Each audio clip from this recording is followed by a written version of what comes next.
Bonjour à tous, bienvenue dans l'aventure ludique extraordinaire, votre chaîne ludique sans langue de bois. Dans cette vidéo, on va faire une petite découverte sur le jeu Wonderbook. Wonderbook, pour ceux qui se posent la question, c'est un jeu à la limite du tactical avec pas mal de narration et surtout de magnifiques pop-up. Intrigué? Je vous montre ça tout de suite.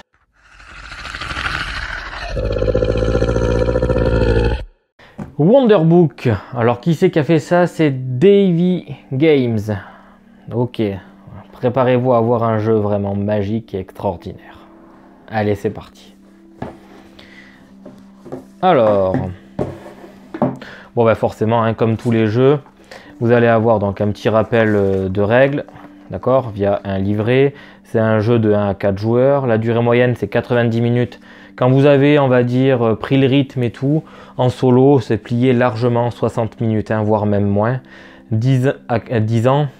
Oui, sans aucun problème. Ça, c'est véridique, il n'y a aucun souci. Un tactical avec une gestion de capacité et tout, à 10 ans, très accessible. C'est très bien fait.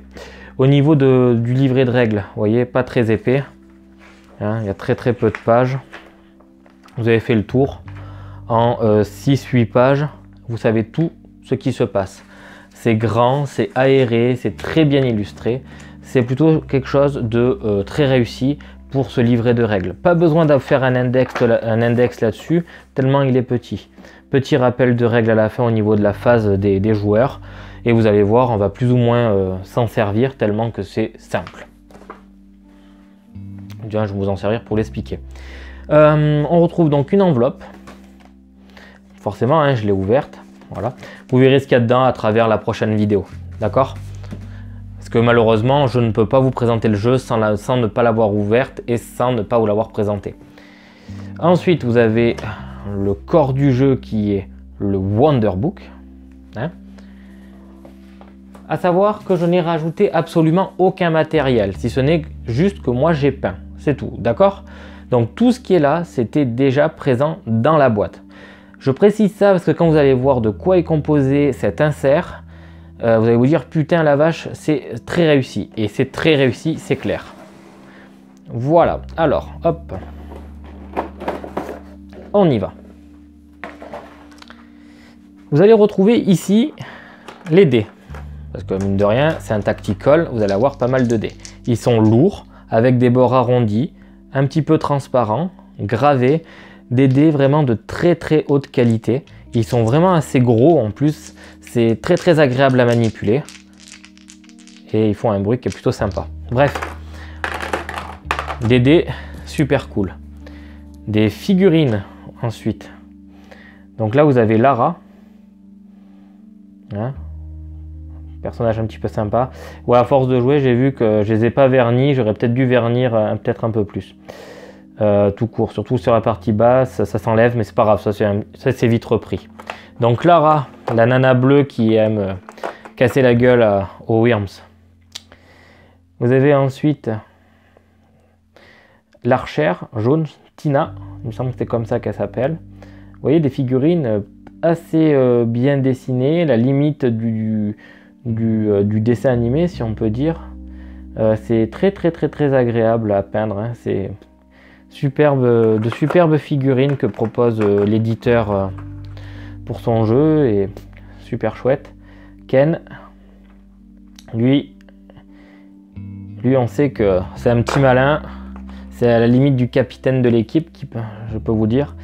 Et ensuite on a Sid, lui il aime tirer sur tout ce qui bouge quoi. Petite racaille du coin, j'aurais peut-être dû lui mettre des petits points violets en plus dessus.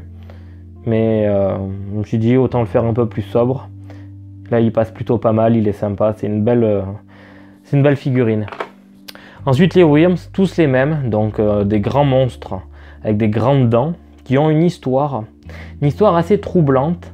Mais ça je vous laisserai le découvrir déjà en acquérant le jeu et peut-être même en regardant ma vidéo. Vous pourrez vous douter de quoi il s'agit dans mon rapport et réaction. Mais donc voilà les Worms, donc les méchants du jeu.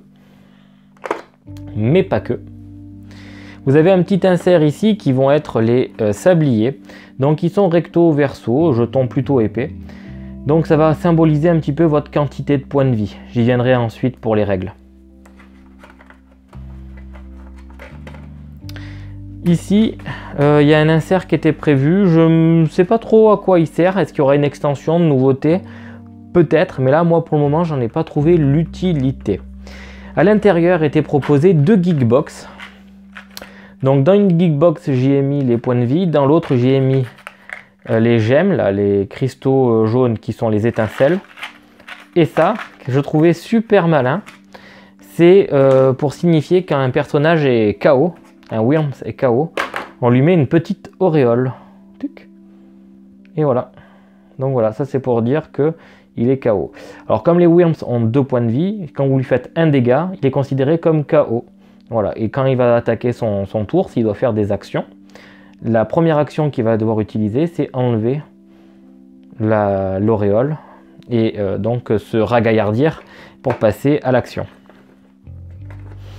Donc rendre KO les Wyrms, c'est important pour limiter, pour les entraver sur leur prochain tour en fait. Voilà. Bon, je détaillerai par la suite. Si les figurines ne sont pas peintes, ils ont quand même pensé à mettre des petits socles de couleur. D'accord. Bon, moi personnellement, je ne les ai pas utilisés, je n'en vois pas l'utilité une fois peintes. Et après, il y a une autre auréole qui est spécifique à un scénario, plutôt sympa. Mais ça, je vous laisserai le découvrir. Hein, parce qu'il marche de la même manière que l'autre système d'auréole, sauf qu'il est violet. Vous allez retrouver ici donc des emplacements assez différents. Donc tout à droite, c'est ce qu'on appelle des fragments, des cartes fragments. Donc ouais, c'est neutre, mais c'est très lisible en termes de cartes, on ne se pose pas de questions. Et c'est des cartes qui ont vraiment une très très bonne qualité. Elles sont tissées. Alors est-ce que je vais pouvoir réussir à vous le montrer? Oui, je pense qu'on peut vraiment le constater. Voilà le tissage de la carte. Donc des cartes qui sont de très très bonne densité, de très bonne qualité, très bien finies. Et c'est le cas pour toutes les cartes du jeu. On a ici le paquet donc de l'intelligence artificielle, donc de l'IA, qui va être en fait le paquet Wyrms. Donc c'est de ce deck que dépend votre réussite au final, parce que vraiment les Wyrms font beaucoup de dégâts. Donc si vous n'avez pas de chance, ben, c'est à cause de lui, parce qu'il est vraiment très très fort. Des cartes supplémentaires viennent s'ajouter à un moment ou à un autre. Vous les conservez. Parce que c'est quelque chose que je n'ai pas précisé encore, c'est que c'est un jeu à campagne, à aventure, mais très courte, hein, rassurez-vous, c'est 6 scénarios, chacun de à peu près 1 heure comme je vous ai dit, et votre campagne, vous l'avez terminée en prenant votre temps et tout en 10 heures, quoi, vous voyez, enfin en 6-7 heures tranquillement, quoi. L'installation est super facile, c'est fluide, c'est vraiment très très agréable, un matériel très agréable à manipuler. Donc oui, le paquet Wyrms qui va diriger en fait l'intelligence artificielle. Et ici, donc le deck de chaque personnage. Deck, c'est pas exactement le bon terme, mais du moins les cartes de chacun des personnages. Donc Sid pour le vert, vous retrouvez Lara, la bleue, avec donc Tina, la jaune, et enfin pour Ken, le rouge. Pour vous expliquer un petit peu comment c'est fait, je vais prendre sa carte de base. Hop là, la voilà. Vous avez donc ici son attaque, donc c'est l'attaque de base avec une capacité et des dégâts qu'il va faire en fonction de ce qui est indiqué ici. Ici c'est une compétence, donc c'est on va dire une capacité supplémentaire où vous allez devoir utiliser des gemmes pour réaliser des actions. Dans ce jeu on a des dés. Pour pallier à l'aléatoire on peut dépenser un point de vie quand on a un échec comme ici pour pouvoir relancer les dés. Et ici, il s'agit des points de vie de Ken. Voilà. Vous me dites, ouais, mais attends, il y a beaucoup d'autres cartes. Et oui, parce que, hop, là, on va essayer de faire une petite mise au point s'il veut bien le copain. Voilà. Donc, beaucoup d'autres cartes où vous allez débloquer de nouvelles compétences. Chaque carte que vous allez débloquer, vous allez devoir faire un choix entre pardon, ça c'est autre chose. Vous le découvrirez à travers d'autres aventures. Mais voilà, une carte amélioration de compétences, là voilà, vous pouvez l'utiliser soit une, soit l'autre. Vous la mettez à côté et vous l'étalez, ainsi de suite, ça débloquera toutes vos compétences disponibles. C'est un système qui est très malin, qui permet d'avoir un rappel de tout, sans avoir, on va dire, quelque chose de très compliqué et de très envahissant sur la table. C'est un jeu qui est vraiment très bien proportionné. Donc ça, c'est, on va dire, pour la partie classique du jeu, je vous ai parlé de pop-up. Eh oui.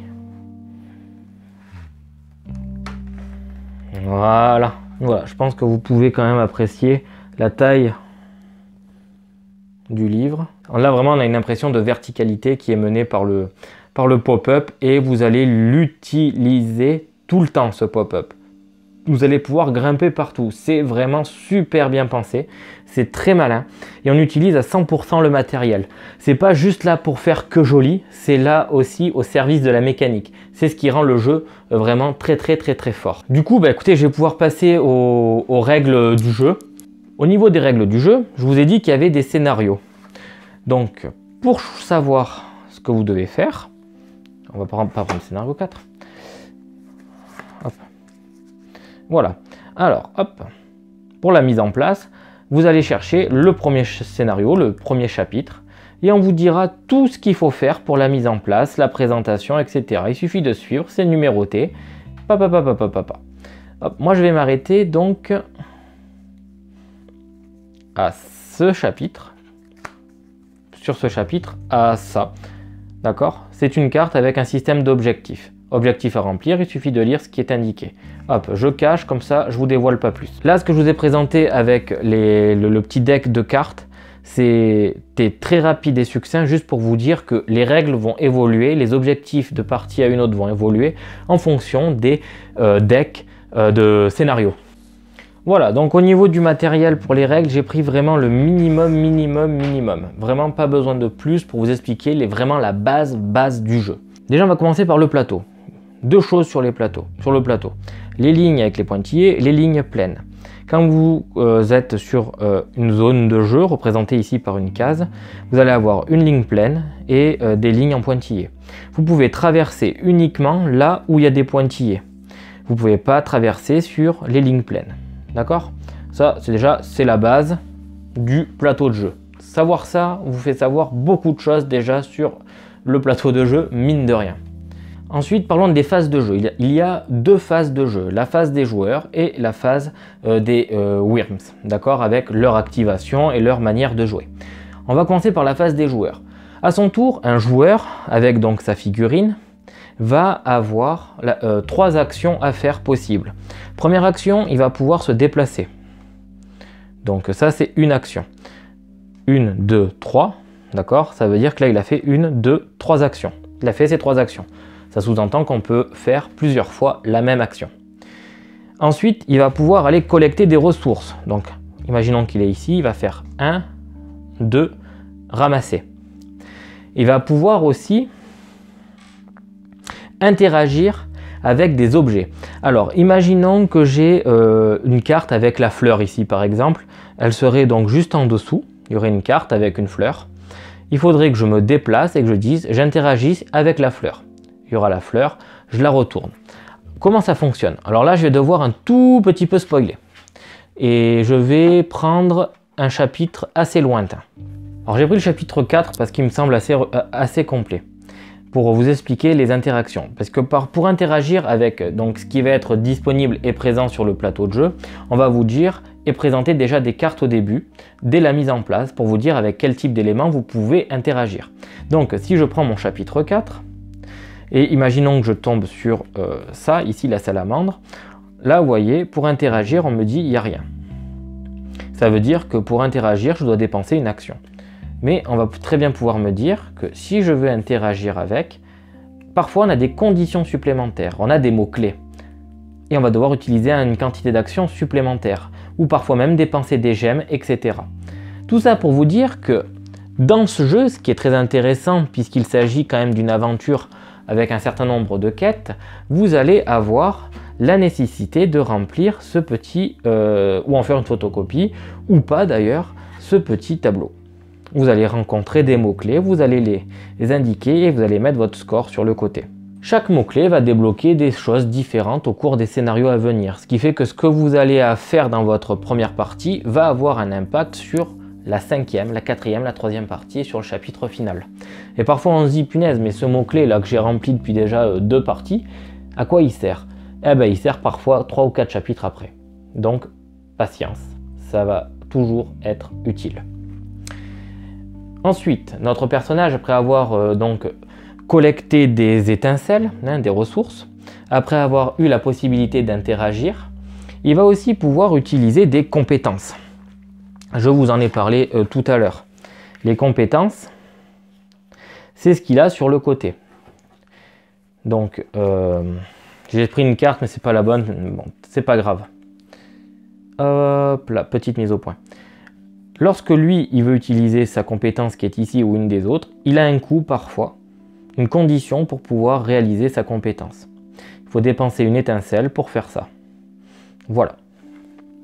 Donc, utiliser une compétence, c'est très important. C'est ce qui va donner un maximum de synergie entre tous vos personnages. Et c'est pour ça que je vous dis que si vous voulez jouer en solo, partez avec les 4. Hein, vraiment, partez avec les 4, ça le fait sans aucun problème. C'est très équilibré, ça marche bien, c'est dynamique, c'est fluide. N'hésitez pas, vraiment. Hein. Le jeu recommande de jouer à 2 avec 2 personnages, mais allez-y à 4, c'est bon, il n'y a pas de problème. Vous allez ensuite pouvoir attaquer. Alors imaginons que vous ayez un Wyrms sur votre chemin. Vous allez donc vous déplacer dessus la case, puisque aucune de vos attaques vous permet d'attaquer à distance. Au contraire de Sid, on va prendre sa carte, où lui c'est clairement indiqué dessus. Voilà, donc lui, donc là, Sid, quand il est en mode Super Saiyan, hein, c'est là avec les petites flammes là, il va lancer 2 dés pour attaquer un Wyrm situé dans votre zone ou dans une zone adjacente. Vous voyez, c'est précisé. Et c'est en plus thématique par rapport à sa figurine qui est un pistolet, donc du coup, il peut attaquer à distance. Super, c'est cool, c'est roleplay, c'est sympa. Donc comment il attaque? Il suffit juste de savoir quelle attaque on utilise. Donc là, on va utiliser la frappe de Ken qui utilise 2 dés. Vous lancez les 2 dés. Si vous tombez sur 2 résultats comme ça fait 2 dégâts. Sachant que lui, il a 2 points de vie, il sort du jeu. Si vous tombez sur ça, le Wyrms prend 1 dégât et il est mis KO. Si vous tombez sur 2 croix, bah, le Wyrms n'a rien du tout. Vous me direz, ah ouais, merde, les croix, c'est chiant. Du coup, et oui, c'est un échec. Donc vous pourrez dépenser un point de vie, il en restera donc 5. Vous prendrez votre compteur, vous enlèverez un cœur. Parfois, ça vaut pas le coup de dépenser un cœur pour seulement un dé. Donc réfléchissez bien à savoir si vous allez l'utiliser ou pas. Mais notre ami Ken peut être mis KO. Donc là, vous allez coucher votre figurine. À cause des Wyrms qui viennent, qui vous attaquent, vous n'avez plus de points de vie. Vous allez avoir un compteur de vie, en fait, générique à toute l'équipe. C'est le nombre de sabliers. Donc là, j'en ai sorti 2. C'est juste pour vous dire qu'il y a des faces éteintes et des faces allumées. Si vous arrivez à tous vos sabliers éteints, vous avez perdu. Vous commencez avec 5 sabliers allumés. Une fois qu'ils sont tous éteints, la partie est perdue. Et croyez-moi, ça arrive parfois bien plus vite que ce que l'on pense. Parce que les Wyrms, c'est des vraies saloperies. Donc ça, c'était pour les combats, ce qui se passe en cas d'échec et compagnie. Vous allez aussi pouvoir donner ou prendre des objets. Ça compte comme une action. Donc vous pouvez donner n'importe quel type d'objet. Ça peut être des étincelles comme des objets acquis. Et quand on parle d'objets acquis, généralement c'est les cartes fragments. Vous savez, ces cartes-là que je vous ai présentées au début. Donc vous pouvez les donner d'un copain à un autre.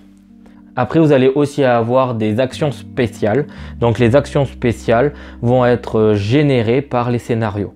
Pour ne pas trop vous spoiler, je ne les présenterai pas là, mais sachez juste que c'est une carte avec une action disponible où on vous dira vous pouvez interagir avec le plateau.